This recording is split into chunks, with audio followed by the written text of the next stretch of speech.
What's going on, guys? This is Danny from Slow Restoration, and of course we have a lot of Camaro content, so you may be tired of it. I apologize for that. Some people love it. The views really aren't that good on it, but that's what we're doing now. That's what we're hammering away on, trying to get this thing all finished up. We're making really good progress on it. So yeah, we'll try and throw some other stuff in the meantime to kind of thin it out a little bit. But until we get this done, we're really going to try and crack down on it and get it done. So if you don't really like the Camaro content, I apologize. There is a select few that really like it, and I guess they're enjoying it. One thing is for sure though on this project, the 69 Camaro project, it's actually right here, but there's some stuff done to it that you can't see yet. So one thing is for sure, we're really going to roll on this unless we run into a situation where we're missing a part or something and it holds us up. We're just going to keep rolling on this thing, and it's really going to come together quick. We have a lot of parts. A lot of stuff actually got done to it already. You'll see some of that in this video here. But other than that, there's going to be 3 or 4 videos ahead of this one that will show a lot of work getting done. Again, it's not that we're working on it that much more. It's just now we're kind of through with all the prep work and all the kind of slower stage of the build. And we have a lot more just bolting on parts. And it looks, like I said before, sometimes in a build, it looks like you did 10 hours worth of work in 20 minutes. Sometimes it looks like you did 20 minutes worth of work in 10 hours. So it is what it is. Enjoy. What's going on, guys? This is Danny from Slow Restoration, and today the plan is to get this into that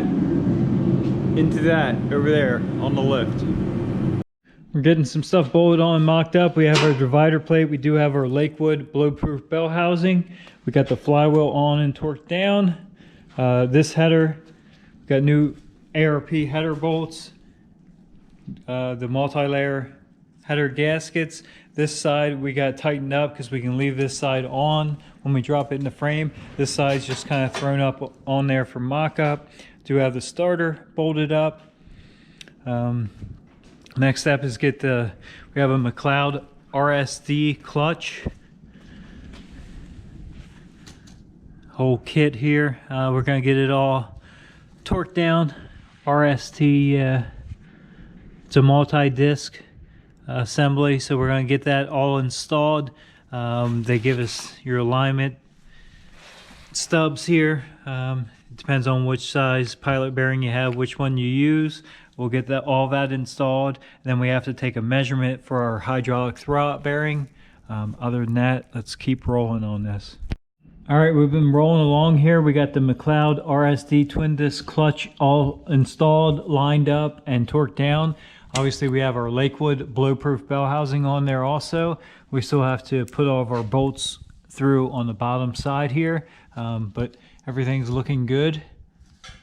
This is a stout piece. This thing is extremely durable. So it's looking good. We're almost ready to start test fitting. We do have to throw the transmission up there, and we do have to take a measurement from here to make sure our hydraulic throwout bearing is going to work proper also.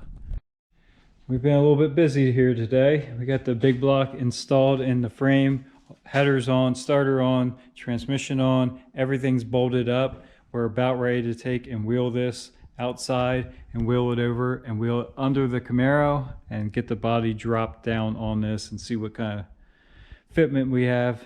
Should be good. We still have to cut our hole for our shifter. Other than that, it's looking really, really good. We still have to wipe it all down. It's got smudges and stuff on it, but it's looking good.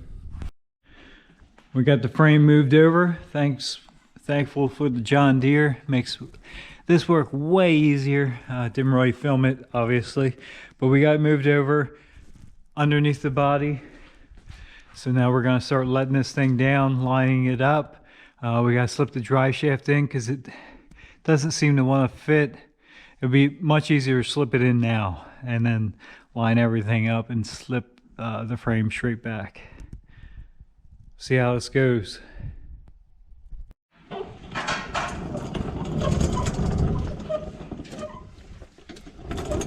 Taking a ride on the creeper. We got our drive shaft laid in the tunnel here. We got our U-joint swapped over. And now we're gonna bring the car back over a little bit. Chris is polishing it up, making it look real good. So we're actually gonna slip this slip yoke into the transmission, and then slip all this back. Instead of trying to line that up in the car, we'll just slip that in and allow that to come over as we're going. Then we'll continue lining everything up and get these body mounts lined up here. Got the subframe loosely bolted in with these front 2 mounts under the cowl. We'll lift it up and finish getting everything lined up on this back and get our back bolts lined up also.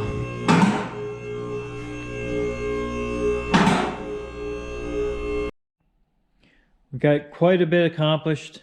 Obviously still got a little ways to go, but that was a big step forward on this project, getting the motor and trans in the frame, and obviously getting the frame back mated to the body.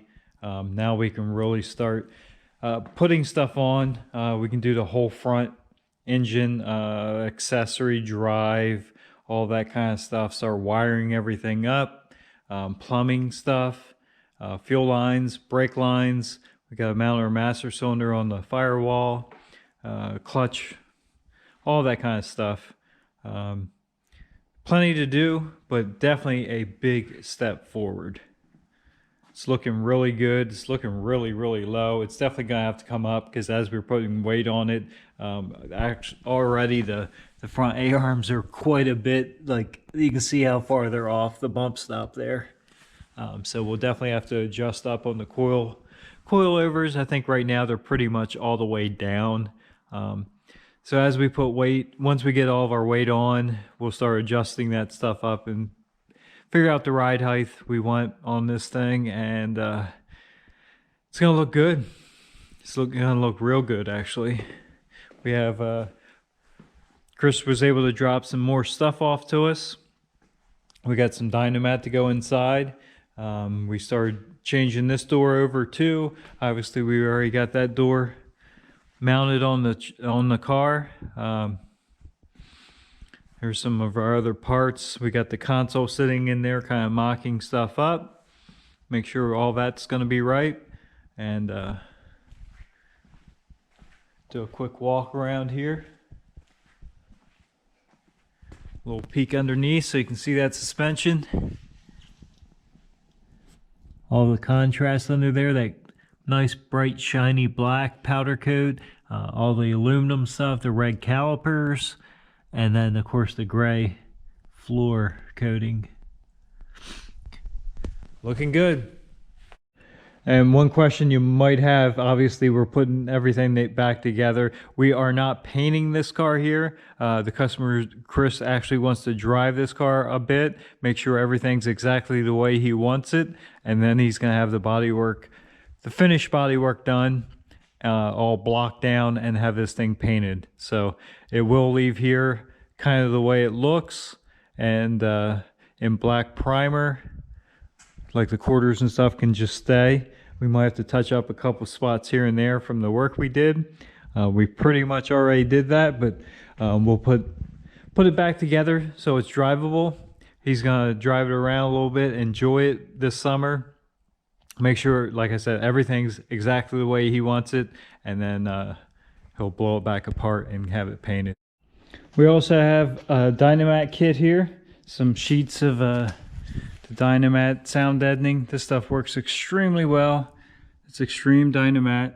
It's sticky backed. It's actually extremely sticky also. It has paper on the back, as you can see over there. We got one piece put inside the door.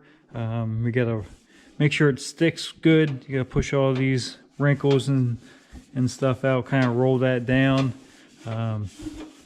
This is the second door. We're just starting to swap the guts over. So first thing of course, we did was throw the Dynamat in there. Now we're gonna strip this door down. We already showed you how to do that, so we're not gonna bore you with that again. And we're just gonna keep rolling here. And we do have to, the Dynamat didn't show up until we got that door changed over. So we might actually have to pull the glass back out to slip the Dynamat in, but that's fine. It's fairly easy to do at this point. So inside the doors are obviously going to get it. Up on the firewall footwell area is going to get it. The whole floor, the divider between the trunk and the back seat compartment there, we'll get all that Dynamated all under the back seat as much as we can here. Probably the wheel wells too, at least some. And we'll see how far we can get with what we have. This stuff makes a huge difference. If you've never worked with Dynamat, definitely worth the time and effort and money. It's not real cheap, but as you can see, this roof is factory. It still has the GM insulation up top. And if we tap on this, it kind of sounds hollow. You can tell there's something there, but it's just kind of hollow, ringy sounding.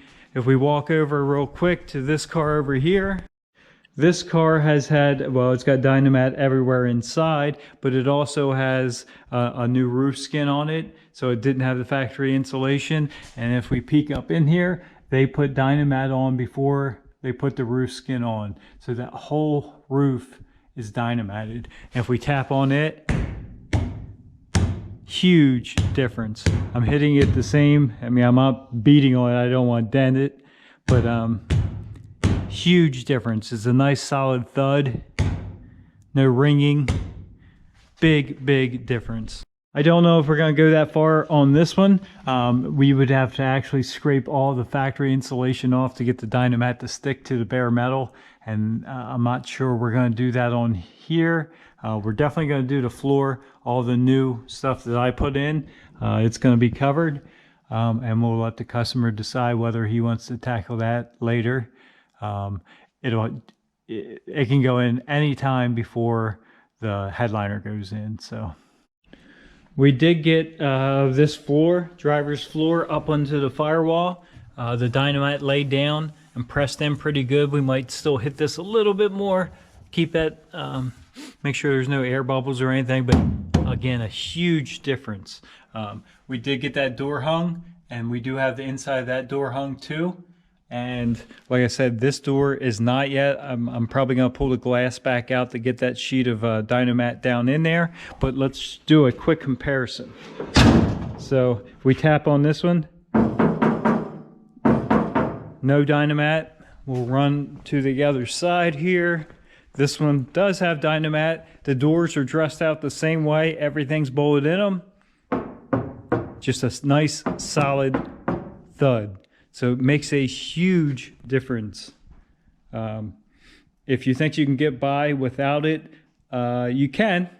You definitely can, but this stuff is legit. It makes a huge difference in, I won't say the quality of the build, but the sound of it, and I guess the overall quality of the job just makes it seem a lot more put together and solid. Thanks for stopping by. Have a good day.